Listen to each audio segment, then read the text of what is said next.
Hello everyone, very very good morning. Radhe Radhe दोस्तों। तो कैसे हैं आप सब? आई होप कि सब अच्छे होंगे, स्वस्थ होंगे, मस्त होंगे और अपनी पढ़ाई अच्छे से सभी कर रहे होंगे। जैसे कि एग्ज़ाम आने वाला है, 1 मंथ ही मानो कि 1 मंथ में कुछ ही दिन बाकी है, लेकिन मैं जो अपना लेके चल रही हूँ वो 20 दिन ही लेके चली हूँ कि 20 दिन 20 जून तक मैं अपने सारे मॉक टेस्ट और प्रीवियस पेपर लगा लूँ। जैसे कि मैंने लास्ट वीडियो में बताया है, मैं कर रही हूँ प्रीवियस ईयर की तैयारी। तो सुबह सुबह मैं यहाँ पर मिल रही हूँ आपसे। मैं नहा धोकर फ्रेशन अप हो चुकी हूँ, पूजा वगैरह कर ली। तो यहाँ मैं सूर्य देव को नमस्कार करते हुए आप सबको दिख रही होंगे। उसके बाद मैं यहाँ कपड़े वगैरह सुखाती हूँ कि जैसे कि आज संडे है, तो संडे मेरा संडे नहीं है, क्योंकि वही लेडीज़ का तो वही एक ही काम होता है बस। बट मेरा इसलिए संडे नहीं है क्योंकि मैं अपने संडे होने की वजह से छुट्टी नहीं लेने वाली हूँ पढ़ाई से।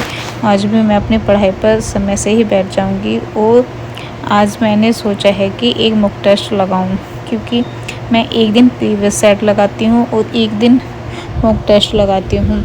और उसके बाद मेरा मॉक टेस्ट प्रीवियस पेपर से समय मिल जाता है तो मैं कोई भी यूज़फुल वीडियो देख लेती हूँ। तो मैं यहाँ पर कपड़े सुखा रही हूँ। और आप सबकी पढ़ाई कैसी चल रही है और आप सब क्या यूज़ कर रहे हैं? अभी तक आप अपना सिलेबस ही पढ़ रहे हैं या आप भी मेरी तरह प्रीवियस पेपर या मॉक टेस्ट लगा रहे हैं? ज़रूर बताना। तो मैं यहाँ गई हूँ अपने रूम में, मेरा काम हो चुका है, मैं नाश्ता वगैरह करके बैठ गई हूँ।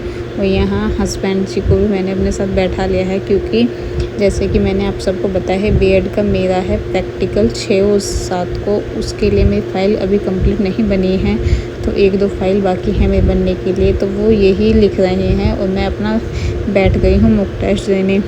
और जैसे मेरे ब्लॉग डेली भी नहीं आते हैं तो मैं अपने ब्लॉगिंग पर अभी थोड़ा कम ही ध्यान दे रही हूँ, क्योंकि अब एग्ज़ाम है और इन सब चीज़ों में भी टाइम लगता है, वीडियो शूट करना, एडिटिंग करना, तो इन चीज़ों में भी टाइम लगता है। तो मैं डेली कोई वीडियो नहीं डालती हूँ, मैं हफ्ते में 1 या 2 बार ही वीडियो अपलोड करती हूँ, क्योंकि ये समय अभी इन सब चीज़ों का नहीं है। जब मैं अपने पढ़ाई कर रही हूँ तो सिर्फ मैं चाहती हूँ कि मैं अभी उसी को प्रायोरिटी दूँ ज़्यादा, क्योंकि 1 महीने ही बाकी है, फिर अगर ये रह गया तो मुझे फिर से मेहनत करनी, 6 महीने फिर से मेहनत करनी पड़ेगी। लेकिन मैं ये नहीं चाहती हूँ कि मैं इस बार क्लियर नहीं करूँ, मुझे इस बार क्लियर करना है, तो मैं इसलिए मेहनत कर रही हूँ। सुबह से अब बैठ गई हूँ, 10 बज गए होंगे, तो मैं यहाँ बैठ गई हूँ पढ़ने के लिए। अपना मॉक टेस्ट लगाऊंगी। अब मॉक टेस्ट जैसे कि आप सबको पता है, या जिनको भी नहीं पता है, जो मेरे नए चैनल पर मुझे नए लोग देख रहे हैं मेरे चैनल पे, तो मैं उनको बता दूं, मैंने सचिन सर का पेड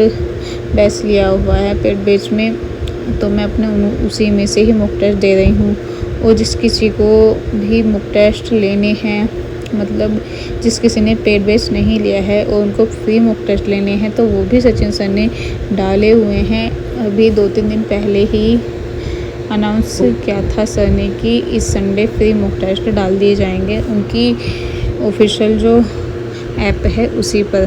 तो जिसको भी मॉक टेस्ट देने हैं तो वहाँ से मॉक टेस्ट दे सकते हैं। मॉक टेस्ट से अपना क्या होता है ना कि हमें एनालिसिस हो जाता है, स्ट्रेटजी हमारी पता चल जाती है कि हमने कितना गिव अप किया है, कितना हमने पढ़ा है। तो ये है, देखो मॉक टेस्ट की संस्कृत का पार्ट मैं कर रही हूँ। संस्कृत थोड़ा ऐसे ही है, बस क्या बताएं, सभी के साथ ऐसे होता है। तो मैं यहाँ तुक्का ही लगाने की कोशिश करती हूँ। गद्यांश है, ये गद्यांश में से मैं ढूंढ रही हूँ इसका आंसर। तो इसका आंसर मुझे मिलने के बाद मैं इसमें लगा देती हूँ। तो एक चीज़ और मैं आपको बताना चाहूँगी कि जो भी फिर मॉक टेस्ट लेना चाहता है वो ज़रूर लें, उससे ज़रूर आपका हो जाएगा, क्योंकि अब ऐसा समय नहीं है। देखो मैं अपनी स्ट्रेटजी बताऊँ तो जो मैंने पढ़ा है सो पढ़ा है, लेकिन अब मैं कुछ भी ऐसा नया नहीं पढ़ना चाहती हूँ कि मैं नया पढ़कर अपने जो मुझे आता है वो भी मिक्सअप हो जाए। जितना मैंने पढ़ लिया है उसको मैंने वहीं पर बंद कर दिया है, और अब मैं सिर्फ अपना प्रीवियस पेपर और मॉक टेस्ट पर ही ध्यान दे रही हूँ।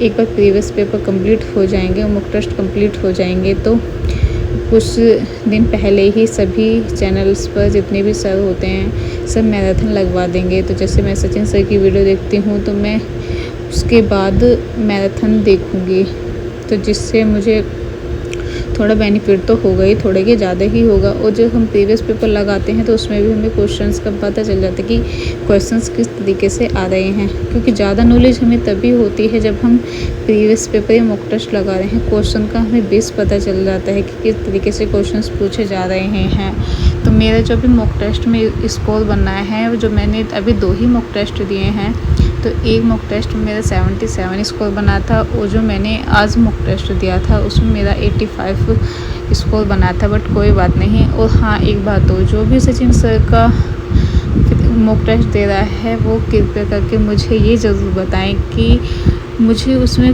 जो एसएसटी का पोर्शन था उसमें मुझे 1-2 क्वेश्चंस गलत लगे हैं, जिनका आंसर मुझे गलत लगा है। मैंने अपना दिमाग से भी सोचा है कि हाँ, ये नहीं हो सकता।